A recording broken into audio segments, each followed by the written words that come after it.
উচিত কথা বন্ধু বেজার, তথাবাতে বিড়াল বেজার। বেউচিতের মূল্যক ভাই, উচিত কথার মূল্য নাই। মূল্য না থাকলেও বলতে হয়, বলে যায়। বাংলাদেশে যে জশ্নে জুলুস নিয়ে ওহাবিরা আন্দোলন করতেছে, তার কথা কিছু বলতে যাই।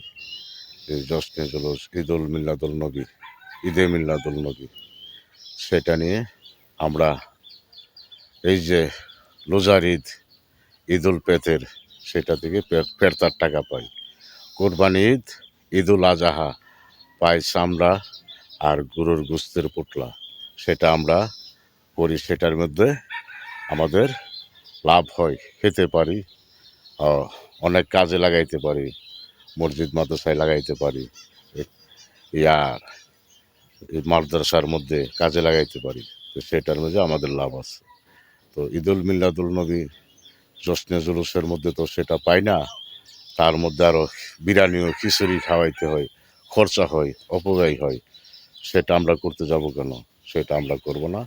আমরা উৎসাহিত হয়ে, এক পাগল মারা গিয়েছে, মনে হয় 18-20 দিন হবে। সেই কবর থেকে লাশ উঠিয়ে, তার লাশ কিছুই হয় নাই, অজ্ঞাত রয়েছে। সেই লাশের মধ্যে পেট্রোল ঢেলে, এই যে রাস্তার মধ্যে এনে শত হাজার জনতার মধ্যে তারা আগুন জ্বালিয়ে পুড়িয়ে, আগুন দিয়ে তারা উল্লাস করে।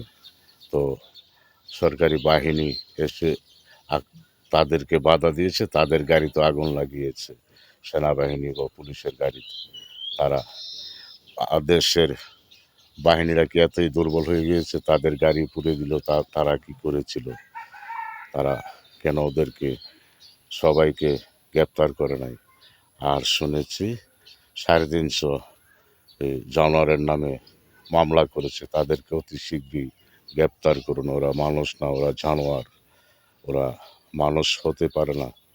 যারা কবর থেকে লাশ উঠিয়ে এই লাশ আগুন দিয়ে পুড়তে পারে, তারা অন্য কিছু হতে পারে, তারা আদম সন্তান হতে পারে না। তারা নবীজির উম্মত হতে পারে না, আল্লাহর বান্দা হতে পারে না। তারা শয়তানের অনুসরী, শয়তানের বাচ্চা।